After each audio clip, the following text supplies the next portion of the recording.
Welcome back to Mishpacha's Take 2, where you get to meet the people, the personalities, the names that are familiar, the faces that are familiar to you from the pages of the magazine. Today's guest, Doni Gross, is very special to us because Doni Gross is one of the most low-key, private people. You know his name because his fingerprints are everywhere that good Jewish music is found, yet he himself is hiding. It's such a treat to finally get him out of his bunker, out of his cellar. Doni, welcome.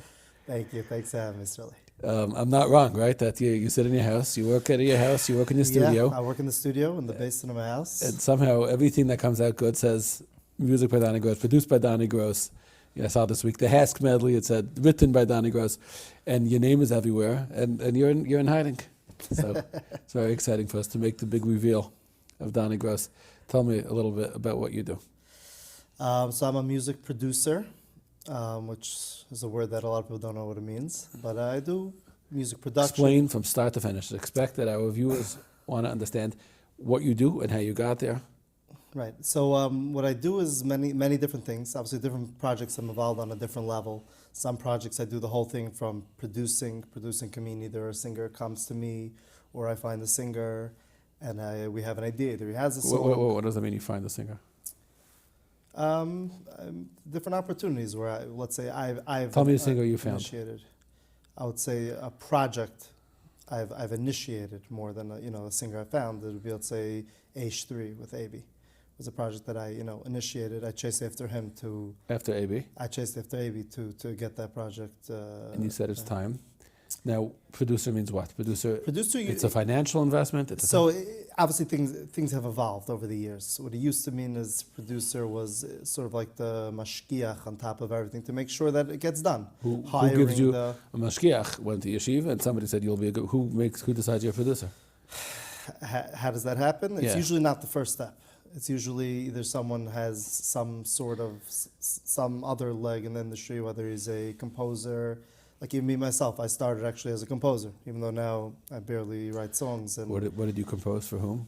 I have for Simcha Leiner a song, on Michal Brzezinski, Yisrael Shweki, Shlomo Simcha. You were young and you were... I was young, like everyone else out there. Did you play? I played. I started playing at 9 years old, 10 years old, piano. And I don't know, when I was maybe...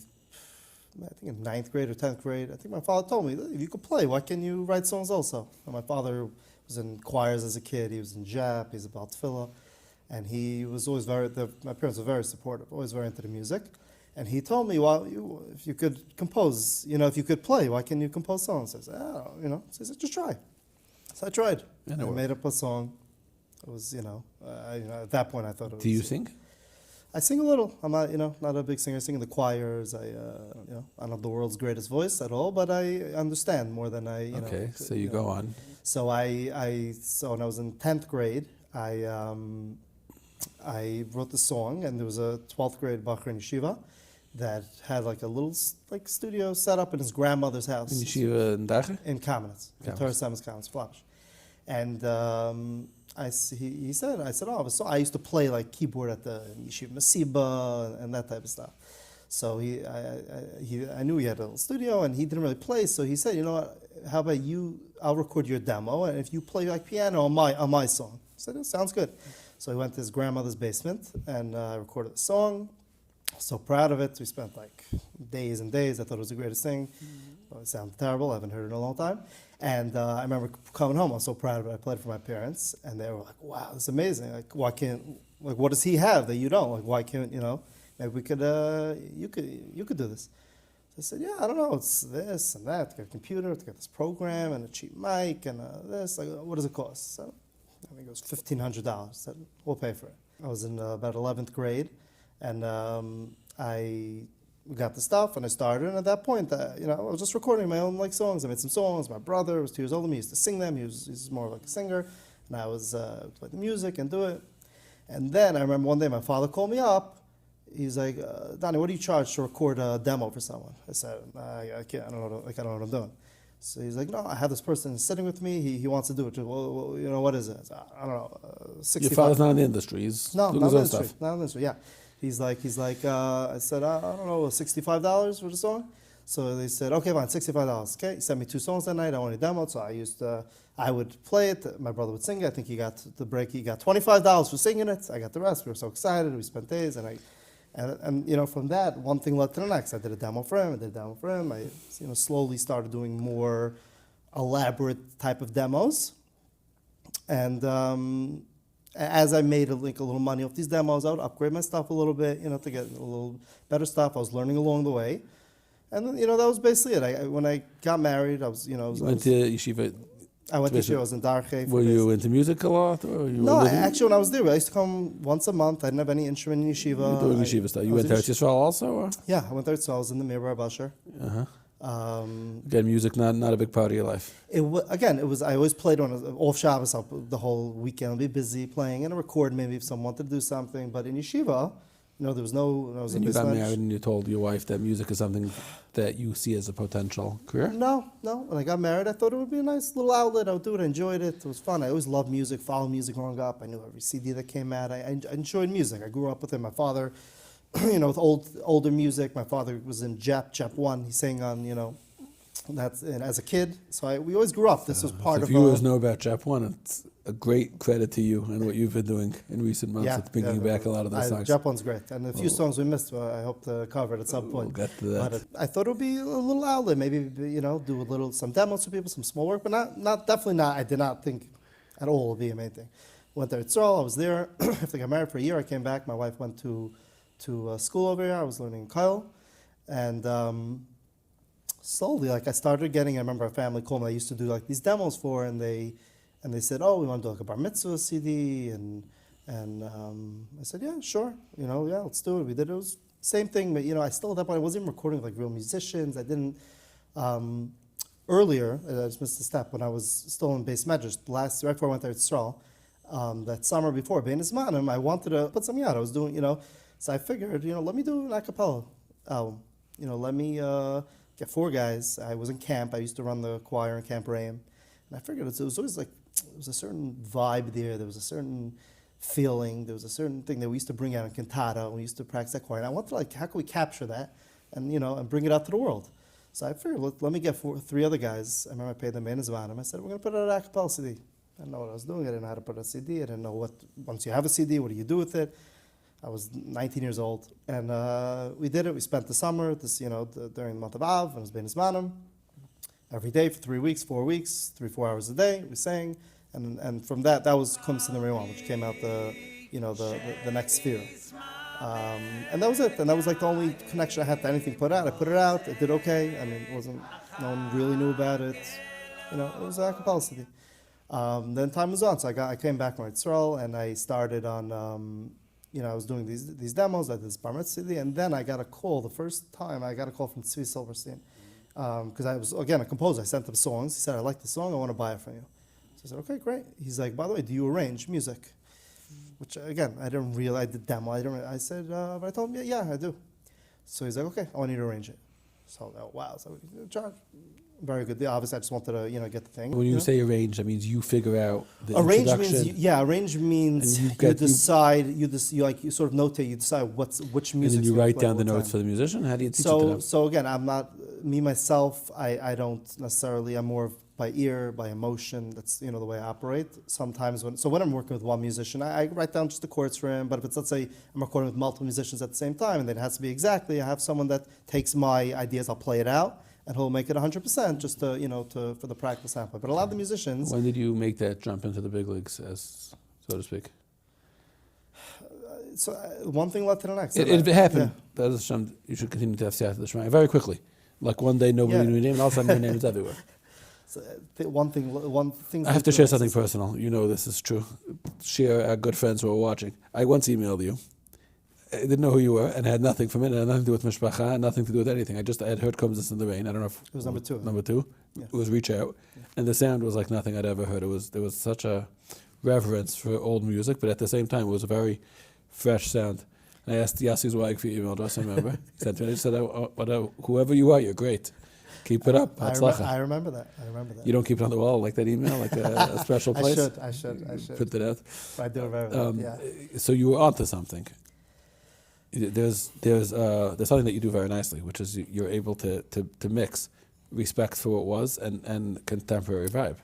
Yeah, so Something you worked on. So I think it's a good question. I don't know if I have the answer to the question, but what I do think is that I'm someone that I try to be very in tune to the emotion of the song. Meaning, a lot of the music comes out. It's a beautiful music. There's people that are way more talented than me and musicians, but there's a certain when I'm hearing a slow song, if it's a slow song, if it's supposed to be heartfelt and it's supposed to hit me, it has to hit me. If it's not hitting me, then we're doing something wrong. Either the melody's not strong enough, the singer is not singing it correctly, it's done too fast, it's done too high of a key, it's done too...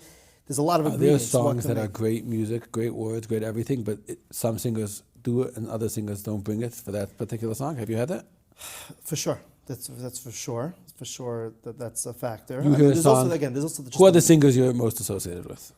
So I do a lot of stuff with Benny Friedman, Joey Newcomb. Who's Joey Newcomb? I never... Yeah. It's actually funny about Joey Newcomb because Joey's actually one of his first gigs were from... My brother actually was a koil with him before he did anything, and they did a Hanukkah Masiba together. And Hello. Sharing a lot of history here. You emailed me. Hi, Israel. My name is Doni Gross. I want to let you know about a new singer in Mishpacha. No, he's coming on the scene. Exactly. His name is Joey Newcomb. I think you wrote Yesef Joey Newcomb then. At that point, he's trying to change his name back to Yesef. Yeah. It didn't work. Yesef Joey Newcomb, and I think that'll be fresh. I was like, okay, another 500 emails a day, cult of. Exactly. And here we are. I have to beg you to come in. Listen, Joey, I remember still when Joey called me. So I knew him. So my brother, he said, he played like little guitar to Hanukkah Masiva. He said, my father was making a Shabbos brachos for my sister-in-law. Maybe come pay. We'll pay you a little. They paid him $150. He was so excited. Did the game from there. He did a lot of stuff for my family. He played my son's Pidin Aben. My son's 6.5. He played, So he was very involved in our family. And then he called me 3 years ago, maybe even less. It's very quick also, Joey, And he said, Donnie, I do a lot. I'm doing gigs now in the 5 towns. Things are picking up a little. And people are pushing me to do an album. What do you think? I said, I think it's a terrible idea. So he's like, I said, listen, obviously I could, tell you it's a great idea. And, but I think it's a lot of money. It's a big investment to put in. I think you should start slow. Do a single, And then he's like, yeah, but we don't do it now. I said, why don't you start with a single? See how it takes off. You see people are connected. Well, one second. There's a difference between a single and an album. Is that really a raya? It's not necessarily if a raya. If somebody told me put out a chapter of a book and we'll see how it does, I would say, come on. A book's a book. Agreed. But at the same time, it's just to throw it out without any, sometimes you could build this up a little, there's a little bit of recognition, and then people are waiting for that, and then Did the single take up? What was the single? The single we put out was Ani Litvak, Ani Chassid. And did it go? Song. Again, the people that knew him liked it. It was people recognized him a little. It did not, take him to that whole level. Ani Litvak, Ani Chassid, Ani Breslov, Ani Sephardic, אבל כולנו בני המלך, כולם אחים אהובים. Came out with Thank You Hashem, even Thank You Hashem. I still remember Thank You Hashem. The album came out in January, and Benny sang my brother's chassan in November. And by the way, I told him you got to learn the song Thank You Hashem, and he had to learn. It was 10 months later, and he didn't even know. He learned the high part. He didn't even, he knew. And then at that point, it started picking up, and and from there, he totally. Would you say that it exploded because of one song, because of that song? No. I think it's not the song. Joey is an artist. He has a personality. He's a real deep neshama, and he benefited a lot from the WhatsApp world. He's so camera friendly. Yeah, 100%. He benefited from that, and it's just again, Joey's that. It's almost like people always say I remember someone told my brother also because he was the guy you discovered Joey. My brother's like, maybe I was the first one who gave him his first gig, but someone would have discovered him. This guy, he's too much that he wouldn't. Okay, so Joey and Benny, let's use them as an example. Those are two of the people that you completely produce. That means they make an album, you pick the songs. It depends. I mean, Benny is more recently, so I didn't his last music album. I did. I'm going to stop making you uncomfortable after this, but I complimented Benny once on something recently that he sang. I said, "You really steigt." He said, "The credit goes to Donnie." What do you think he means by that? Benny's a big on of. Okay. But I think every artist has their. You have to realize the studio. What do you do? What do you do to artists? There are people who've been in business for a long time, and you work with them and you bring out something else. What do you do? So I think Explain the that. studio setting is a very unique setting in the fact that a singer's live at a wedding. There's people, 500 people looking at him. He's on a stage. It's loud. It's music. It's geschmack. He's singing. He's in a zone. You get a guy in the studio. It's me and the singer. He's looking at a microphone, wearing headphones, uncomfortable, singing to a click. That's keeping him on beat. It's a very not friendly way to be in an environment to really express yourself. So a lot of people, even though with technology we could edit every note and we could break things down, I always tell a singer, because sometimes singers sing, I'm like, that's great. They're like, yeah, it's off tune. I said, pitch we can fix a little bit. I can't create heart. A singer's not singing with emotion. He's not singing with feeling. I can't create that. Maybe they'll come to that point, but at this point we can't do that. So it's these singers. A lot of them, a lot of singers, they come to the studio and they're closed. They're closed, and he has to sing emotional or it's fast. He has to sing geschmack. You have to get him into a zone where he can go and then be free. And then also sometimes you can't slow them down even if they totally messed up. Just let them go and you don't have to let them know exactly what you're keeping, what they're not. But you got to keep it. It's very important to keep the singer, keep the general environment in the studio in a way that's positive. It's not I am what we are. We need just to reveal it. We need to try and feel it. And never are we alone. We have each other as our own. We have each other as Essentially a therapist? Not really a therapist, but just getting someone into I don't know, maybe that's what the therapists do, but it's I'm sure it's the same type of tactic, but it's You're sort of creating an emotional connection with the creating singer. a connection and creating that the singer has to feel the song. And sometimes you can do it, and it's the most beautiful take, and he's hitting the notes so perfectly and portraying. What's the longest I'm not amount of feeling time? it. What was the most difficult experience you had with somebody? How many takes? How many hours did you till you got it right? There are songs that we do, and I listen back after we spend 2-3 hours, 4 hours on the song, and I listen back and say, we're throwing out, we're doing it again. Start again. We're starting again.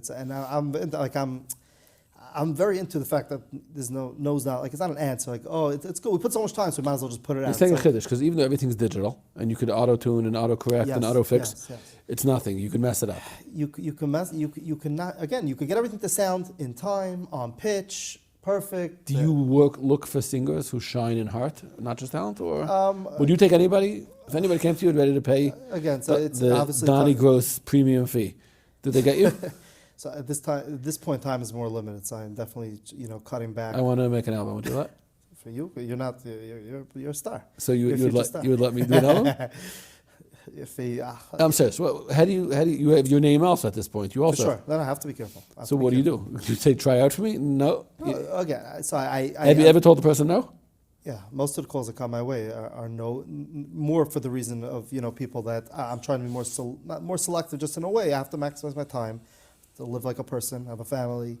To balance a bit, your kids have come in and out of the studio in the middle. Yeah, the kids come. They're comfortable. They come. It's hard. I can't get them to bed because they're so excited to be in the studio. But yeah, my kids they sit through the sessions. They see it all happen. But the balance, I have to be obviously there are times I do a project. There are certain albums I did in 3-4 weeks recently in the last year. That working 16 hours a day. It's not a healthy way to do it. So I have to sort of balance life and work and in a way that makes sense. And obviously I love what I do, but there's priorities in life. And so I am definitely more selective who I take. At the same time, it's not just about money. I want to make, my music should make a difference in the world. So I like taking singers that I feel more have that capability with both, either name recognition, but I usually the people that have name recognition have something. They didn't buy their name in there. It doesn't really work like that. People, sometimes there's, a fad and it gets up for a little and it sinks down. But the people that stay and people want to hear it, there's something there. And I like taking these things, and my job as a producer is not to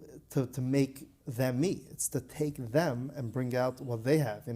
Joey Newcomb, Benny Friedman, they're very different people. They're very different personalities, and each one, it's a totally different parsha. How does it work for you that they're essentially competitors, even though maybe they're not in the same space, but they're both your people? Yeah. But there's only so many gigs in the year, and so many people funding gigs. or So concerts?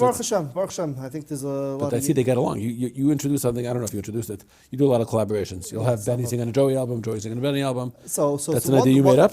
Yeah. So one thing I'm trying to do also is that I think that at the end of the day, the Jewish singers are people that Amoinam or a certain part of them look up to, and that people should look at us and look at our industry and not say. I feel like we have a bad rap, so to say, but like. Look at the good people. If you see them in the street, they'll take a picture with you. I was out with Benny a few weeks ago, and everyone comes over to him. Can I take a picture? And every person. Nobody asked you? That's okay. I got over. Don, you want to take a picture? I take. This the is picture. my selfie I with take you. The picture. You're the photographer. Exactly. So and every person they come with a smile, and again, it's very tough because you go on about everyone's coming over and I love your music and all the things, and it is I could see it very much being, I don't want to use the word annoying, but it's hard on them, and they have families and lives, and they can't really go out in public, and it's not what to be Makana. Everyone thinks these guys have but ultimately they have a avodah, they have a job, they're putting on music, that they're making hopefully a real impact on the world in a very powerful way through music, which is a very powerful way. And it's not just the music, they have to be represented, and someone sees them in the street, and they can make a video. They make so many videos, and I get all the time people requests, and I try when I could to get them, but again, it's me pushing them to get it, and if they're in the studio, and it could take them 15 seconds, and people tell me a year later they watch it every day, 10 times a day. The chizik that they could give, it's so I almost feel like it's an achrayas, and that people should see there's achdus in the industry, and when I could get collaborations, and it's just nice. It brings a good feeling when you two singers sing together. It's not,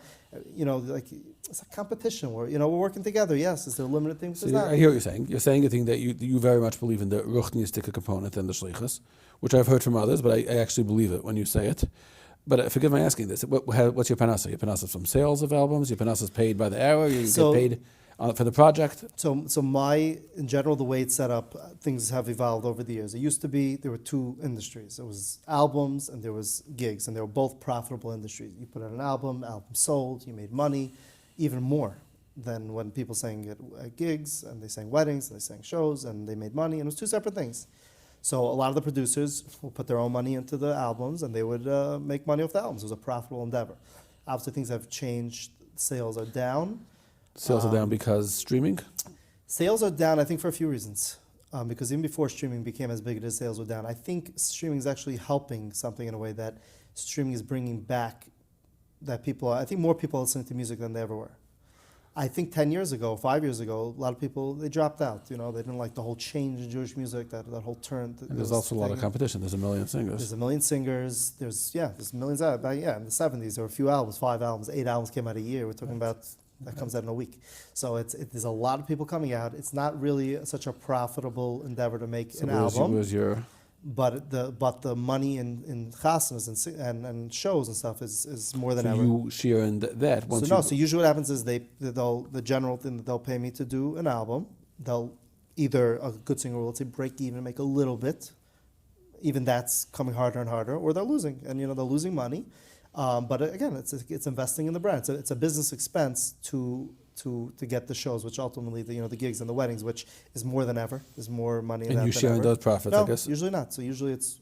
they paid you as an investment, so to speak. Yeah. Obviously, sometimes we work out some sort of deal, but usually it's like Modern Orthodox, the singers... Was there anybody in from music before you who did what you did? You're essentially a one-stop shop in a way that nobody ever did before. You were arranging, producing, all the little things you do with the choirs, and bringing out the best in the singer, and you had the studio in your house. Right. Has that been done before? Definitely it's a recent thing because there's less money in sales that we had to sort of consolidate, which was when I started. I saw this already that I have to learn how to do everything, even if I don't end up doing everything.